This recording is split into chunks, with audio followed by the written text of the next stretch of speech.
नमस्ते, म आमाको भान्साको तर्फबाट विनिता बन्त बस्नेत बोल्दैछु।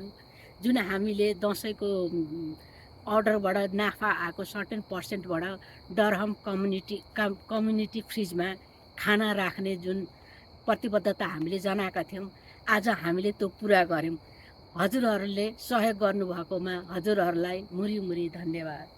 नमस्ते, म मेगा।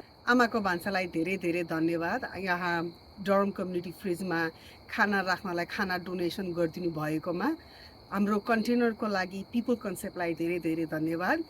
आरम्भ लाइब्रेरीले कोअर्डिनेट गरेको छ यो इभेन्ट।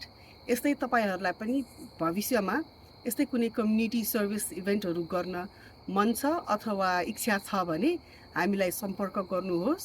आरम्भ नेपाली लाइब्रेरीले कोअर्डिनेट गर्न र लजिस्टिकहरूलाई मद्दत गर्नेछ।